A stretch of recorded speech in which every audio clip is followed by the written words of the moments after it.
on va aller à Marie. Oui. Bonjour, Marie. Oui, bonjour. Bonjour, Marie. Je voudrais parler plus spécifiquement du sujet qui s'y prête bien aujourd'hui, à savoir que, Dr. Mayou, vous répétez souvent, et on dirait parfois que ça devient une obsession chez vous, d'essayer de nous convaincre que la religion, c'est de la fumisterie, c'est de l'invention, c'est de ceci, c'est de cela. Oui. Et je me demande à un moment donné si vous considérez pas avoir une mission à ce sujet-là. Et c'est blessant pour les croyants de vous entendre dire que on a comme une tare. Une tare, une déviance. Oui, vous avez raison. Oui. Non, je ne dis pas que vous avez raison de dire que nous en avons une, là, mais je suis surprise au niveau psychiatrique que ça revienne si souvent, ce sujet-là, dans vos propos, et que on semble dire que on a tous mal compris, on n'a pas... ça me dérange. Oui. Vous avez raison. Vous avez raison, c'est très important. Parce que vos croyances et votre déviance, OK, vous amènent à vous priver d'une partie de votre psychisme. Et ma job de psychiatre, c'est de vous le dire. Que ça vous plaise ou pas, que ça vous blesse ou pas, ça, je m'en fous. J'ai pas compris, vous avez dit psychiatre? Ben oui. En plus, ils ont toujours les oreilles bouchées. Bon, je reprends. Oh, docteur. Non, non, essayez d'écouter, là. Hey, je me répéterai pas 25 fois, là. Ça fait 100 fois que je le dis déjà. Puis vous n'avez jamais réussi à comprendre, là. Alors, écoutez pour une fois. Ça sera pas long. Ce que je veux dire, la raison pour laquelle j'insiste sur ce point-là, c'est que ça fait partie de ma job de psychiatre de vous dire qu'à titre de fervent croyant, vous vous privez d'une partie de votre psychisme, de votre mental. Alors, en croyant fermement à vos gugus, vous vous privez de votre sens critique et vous vous privez en grande partie de votre capacité de vous regarder. À partir du moment où vous adhérez à des dogmes et à des croyances, vous vous en remettez aux autres. Et ça, sur le plan humain, c'est malsain, c'est mauvais. Bon. Est-ce que je peux parler maintenant? Oui. Bon. Et, docteur, je ne veux pas jouer au psychiatre, mais il vous manque probablement un élément très important qu'on appelle la foi. Et malheureusement ou heureusement pour vous, vous ne l'avez pas. Alors, je ne sais pas pourquoi vous portez défenseur alors que l'humanité existe depuis des mille ans et que la personne de Jésus est venue pour nous dire que c'est vrai, que Dieu existe. En tout cas, ça c'est, vous avez droit à vos croyances, vous avez droit à vos... J'en ai pas de croyants. Avez-vous compris ce que j'ai dit? Parce que vous n'en avez pas, docteur, vous devez nous laisser tranquilles, s'il vous plaît. Avez-vous compris ce que j'ai dit? Oui, j'ai très bien compris. Qu'est-ce que j'ai dit? Vous avez très bien, vous avez dit que je me privais d'exercer mon psychisme et tout. Mais... Que vous vous priviez? Non, pas d'exercer votre... C'est pas ça que j'ai dit. C'est pas ça que j'ai dit. Alors, qu'est-ce que j'ai essayé de dire? Vous avez parlé du psychisme. Oui, j'ai parlé du psychisme. Exercer ma faculté de comprendre et puis bon. Non, mais moi, je ça. vous dis que dans le domaine de la foi... Attendez, vous êtes comme tous les croyants, vous n'écoutez pas les autres. Pierre, elle est pas mal bonne. Non, elle est pas bonne, pas en tout. Elle n'a pas compris l'essentiel. Excusez. Elle n'a rien compris, en plus, elle a déformé la compréhension. C'est pas ça que j'ai dit. J'aimerais savoir ce que Janine vient de dire, s'il vous plaît. Là. Non, j'ai dit, Marie, je trouve que vous en avez compris un grand bout, là. Vous êtes... Non, elle n'a pas compris. Elle n'a rien compris, Janine. Non. Pas une maudite miette de ce que j'ai dit. Parce qu'il n'y en a pas un de ces sacrements-là qui écoute quand on lui parle. Oh, maudite gang de radoteux. Ça a-tu du bon sens? Oui, docteur? vous êtes une radoteuse qui n'écoute pas. Bon. Puis non, elle n'a pas compris à rien de ce que j'ai dit. Elle essayait de reformuler. Non, elle essayait pas de reformuler. Elle essayait de déformer. C'est ce que j'ai dit, docteur. J'ai essayé de reformuler. De reformuler.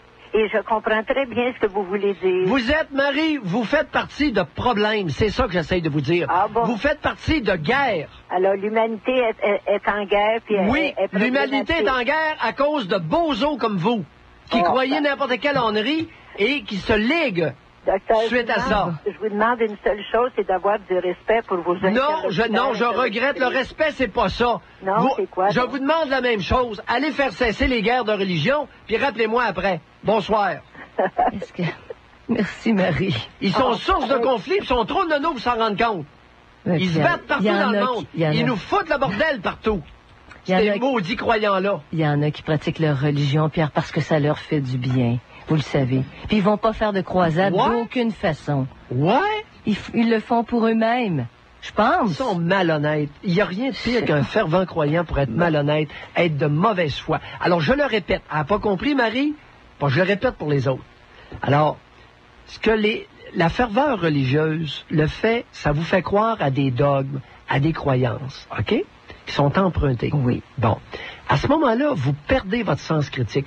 Vous perdez votre capacité de critiquer tout ça. Parce que vous adoptez en vrac, avec la foi, un paquet de gugus.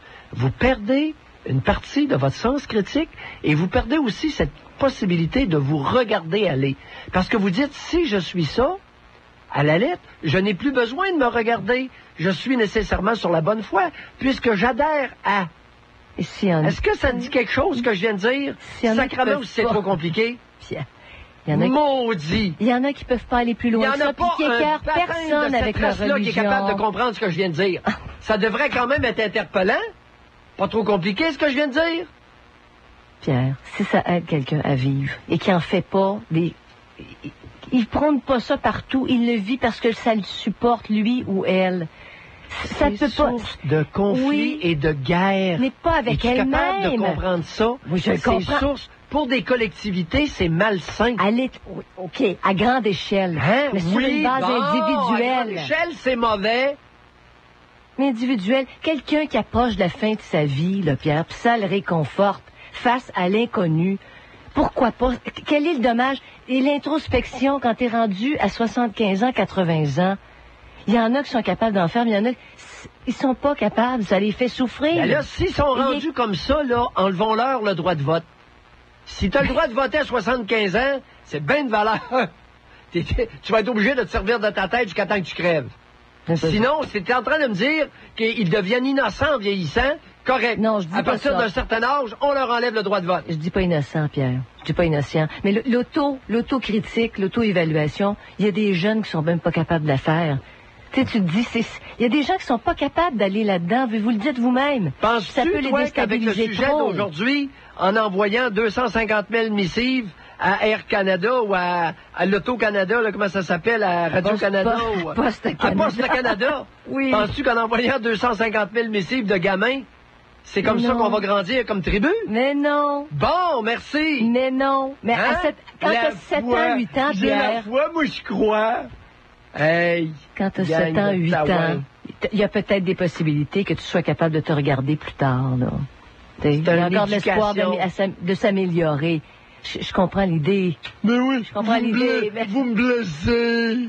Pour Noël, bijouterie. Pierre, faire perdre les illusions à un enfant. C'est quand on parle de croire au Père Noël et tout ça.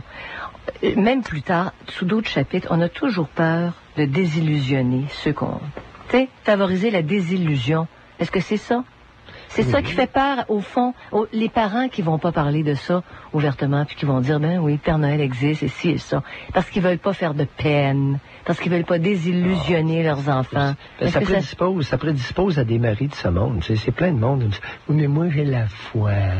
Là, ils s'inventent un concept, la foi. C'est comme Dieu, ça, la foi. Moi, j'ai la foi. Ah bon, moi, je suis sauvé, j'ai la foi. C'est ça, la pensée magique. Ah, c'est un bel exemple. Et ça les blesse. Oh, je suis blessé. Ben oui, mais t'es taré. Qu'est-ce que tu veux que je te dise? T'es demi-civilisé. Mais ça blesse. T'es demi-civilisé. Ben oui, mais où est la blessure de réaliser que t'es demi-civilisé? Non, t'es pas civilisé. Tu te prives d'une partie de ta tête. Ben, t'es demi-civilisé. Mais ils ont peur. Ils ont peur d'envisager la vie sous un autre angle. Ben oui, mais ça, c'est... Puis là, pour pas leur faire de pépine, on n'en parlera pas. Hey, allô? Allô, les Taouins? Non.